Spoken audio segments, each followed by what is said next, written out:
What's up, guys? Welcome back to my channel. My name is Justin Klumbala. If this is your first time to my channel, welcome. I'm really excited about talking about what our title of our video is today, and it is called A Legal Way to Cheat. That's right, a legal way to cheat.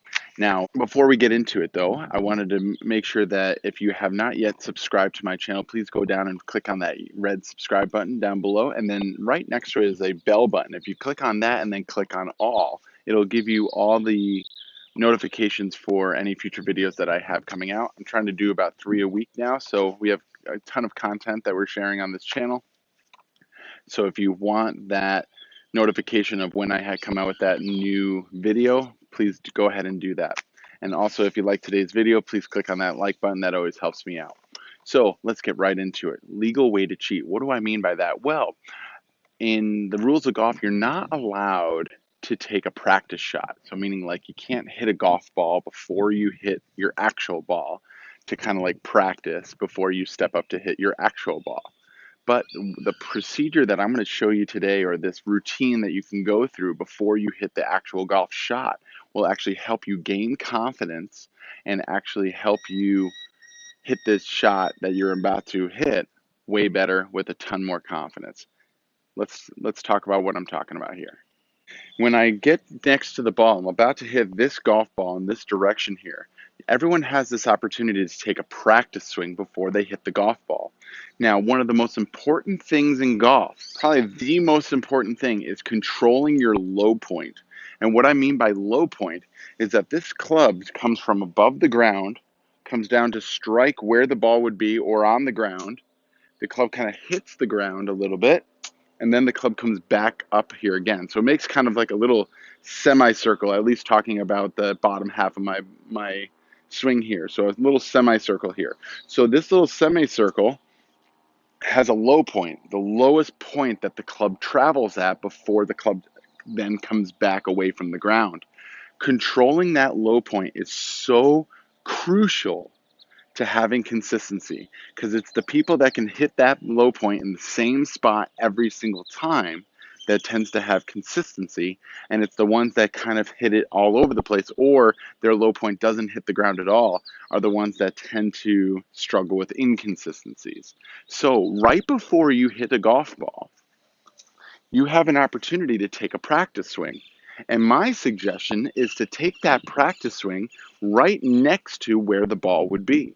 So here's my ball right here, and I'm going to take my practice swing right next to it. Now, the reason why I call this the legal way to cheat is that based on where your club lands on your practice swing will tell you whether the shot is going to be a good shot or a bad shot. So to me, it's almost as if you're taking a practice shot before hitting a golf ball. So here are the two things that you're going to try to avoid. One, it's trying to make a golf swing and missing the ground completely. We do not want to do that. We want to make sure that we're hitting the ground and getting ourselves used to hitting the ground.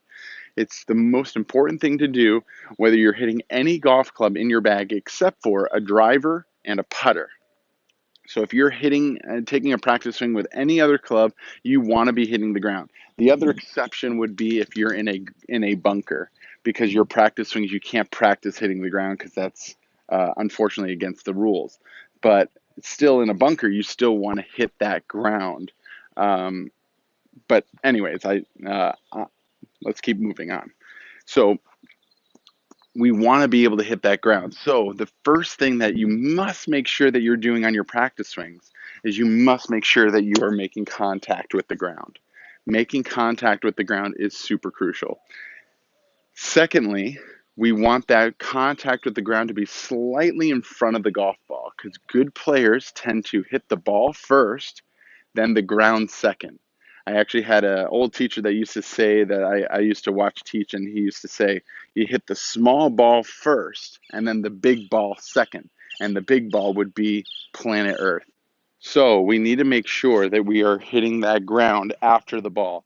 So I kind of imagine this little imaginary line that's right here, and I'm trying to hit the ground slightly in front of the golf ball. So now that I've taken a couple of those practice swings and hit the ground right in front of the ball, I know that that's going to be a great shot. So I step up to the ball and I just repeat the feeling. I just try to hit the same exact spot, but now the ball is going to get in the way. So it's as if once I take those 2 practice swings, I take 1, strike the ground in front, 2, strike the ground in front, step up to the ball, and then I just try to strike the ground in front again, but now the ball is getting in the way. Trying to repeat all 3 of those swings to be the same is going to be really, really crucial to helping you gain consistency. So the legal way to cheat. It's legal because it's not against the rules to take practice swings, but I consider it a little bit kind of like cheating, not really like it's unethical or anything like that, but that you actually get to take a practice shot where you actually know the outcome of that shot based on where you're hitting the ground. If you may take a practice swing and you miss the ground, it's as if you're practicing to hit the ball thin. If you take a practice swing and you hit behind the golf ball, it's as if you're practicing to hit it fat. Those are the 2 shots in golf that we try to avoid. And being able to hit the ground in front of the ball, which is where the most pure shots are hit, and getting that practice just before you hit the ball is going to be crucial to helping you gain more consistency in your game. Now, before I end this video, I need to talk a little bit about something because if you're more of a newer golfer, pace of play is huge. Being able to play relatively quickly around the course is essential so you don't keep up the people that are behind you. But to make sure that you do this little routine that I'm talking about, I'm going to show you the good way and the bad way of how to take practice swings. I'm going to first start off actually with the bad way. Okay, so here's the bad way to go through this routine that I'm talking about here.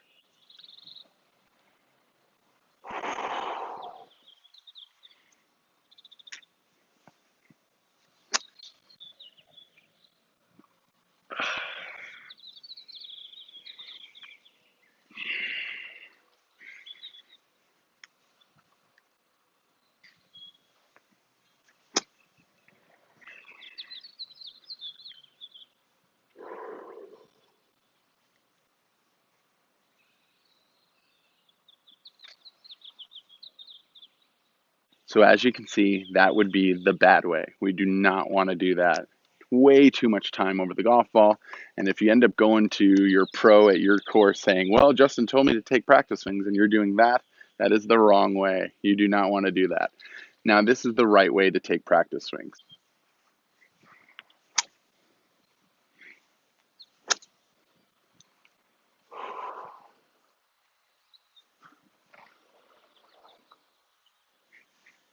So as you can see on that second try there, I was much quicker with my practice swings. I stepped right up to the ball and I made my swing. Practice swings are okay to take when you're out on the course if you do them relatively quickly. No more than 2 swings. If you take those 2 practice swings and you don't hit the ground or you hit too far behind it, unfortunately, you'll just have to kind of step up to the ball and just do your best. However, the more you can apply this routine to your routine of hitting a golf shot, the better you're going to have consistency going forward. Eye-hand coordination is the #1 talent there really is in this game. Being able to get the club to bottom out right where you want to every single time is the key to consistency. And the best way to start practicing that is adding 1 to 2 practice swings before you hit every golf ball. If you haven't done so already, please go down and click on the red subscribe button down below and click on that bell button right next to it if you haven't done so already. And if you like this video today, please click the little like button down there and also leave a comment down below. Whether you like the video, whether you didn't, if you have any questions, I'd love to help you out however I can. Thanks so much for watching today's video. I hope this helps your game.